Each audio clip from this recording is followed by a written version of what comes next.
Dear students, good evening. Welcome to Law Excellence. Let us do the editorial analysis for today, that is November 30th, 2022. The first article, Setting the Language for Cooperative Federalism. What is this cooperative federalism? In our political system, center is one political unit, states are the other political units. The center and the states, they are mutually dependent with each other. If center wants to get its work done, it has to depend upon the states, and states for their finances, they have to depend upon center. So this kind of mutual dependency and cooperation on various aspects of development, all this comes under the scope of cooperative federalism. Again, the language which we have designed or the linguistic policy of India, it is also in line with this cooperative federalism. In this scenario, let us try to understand certain facts over here. You know that language is a critical factor for identity. So how you identify yourself as a Telugu person, a Kannadiga? When you say these words, you are identifying yourself with language. And linguistic states are being created to give priority to this language as an identity criteria. We all agree on this point? And in this case, we have union. What shall be the language of the union? Then, Hindi in Devanagari script is being stated as the language of the union. But remember that English will also continue with Hindi as long as the states in south wanted it to continue, or people from other languages wanted it to continue. When English was supposed to be discontinued, there was a lot of agitation. In Tamil Nadu, almost 50 people died in that agitation. Finally, it was decided that English will continue along with Hindi as the language of the union and also language of the courts in India.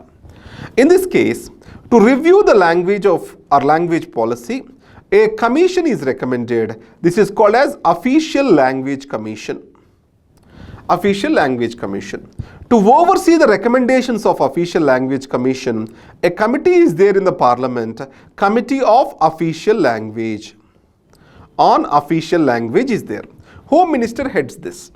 Now in this case, Article 344 recommended for promotion of Hindi, but it also has clearly stated that the just claims and interests, vested interests of the other people or people of Hindi speaking people have to be taken into consideration while public services are considered. So it means you need to consider the just claims and interests of non-Hindi speaking population. This is what we discussed. In this scenario, if you clearly observe in the educational institutions, if you talk about agricultural research and education is a state subject, and then institutions established by center, institutions of excellence or national importance, or institutions financed by center, they come under the central list, and all the remaining institutions, they fall in the concurrent list. So in this case, our constitutional forefathers have thought about creating an educational system which is conducive for everyone. Now, Official Language Committee, what it has recently said is the curriculum, exams, teaching, everything will be in Hindi in the central educational institutions. That is the recommendation which was made. Remember that is leads to clash of identities or imposing of Hindi. It can deprive the opportunities for non-Hindi speaking population. And let's take, if I am a Telugu speaking guy, if I have to write my exam in Hindi and compete with someone from Uttar Pradesh, is this possible for me? Obviously that will create natural disadvantage to me. So that's why what this article argues is the language as an identity shall be our strength. It shall not cause fissures and friction across the people. The next article, more vaccine choices. Remember here, nasal vaccine is coming for COVID-19 and Bharat Biotech of Hyderabad is preparing this. What are the advantages of nasal vaccine? Now if you see, when this enters into your nose, because most of the times the nose is the point of entry for the virus. At the point of entry itself, the antibodies will exist and they will fight. Obviously, the spread can be limited and it can be effective. Second thing, ease of administration. These are the two advantages. And then, EWS are well represented in higher education. Whenever you have studied about EWS reservations, there is one point which has been stressed recently. Let us compare the Article 16 subclause 4 and 103rd Constitutional Amendment Act for EWS reservation. Article 16 subclause 4, what it has stated, reservations for socially and educationally backward classes shall be extended if they are inadequately represented. What is the clause over here?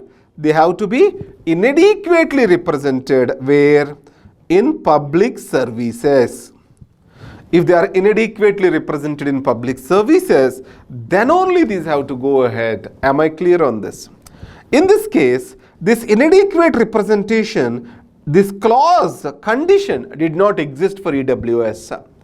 And added to that, even if this condition have existed, these people argue that in higher education and also in public services, there is adequate representation of economically weaker sections. That's what they try to make a point here. On the entry of women in masjids, you know that gender equality is the basis for gender justice. In this case, the gender equality and gender justice are violated in most of the religious institutions. Unequal entry to women is a major cause of concern, and religion is cited as a reason for this unequal entry. So in this case, the Supreme Court stand is very clear, either it is Sabrimala case or Shanishingnapur case or Haji Ali Dargah. Everywhere Supreme Court has clearly stated that there is equality at religious places. And next, what is the Karnataka voter data theft case? You know that voter verification and then electoral participation and education program of Election Commission of India exists. And it is supposed to be done by government agencies. But in Bangalore Municipal Corporation, this is outsourced to an NGO, which has used this opportunity to collect the metadata. What is metadata? Clear detail about Aadhaar card, caste, religion, everything. This is useful for profiling of the individuals. This has to be stopped. This kind of misuse and collection of data without authorization has to be stopped. This profiling, if it happens, then that can be very dangerous. And this can be a basis for divide. So this has to be, our authorities has to go to the bottom of this, which political party is involved behind this, and it has to be solved. So remember this. And we can cite this as an example. Thank you very much. Have a great day.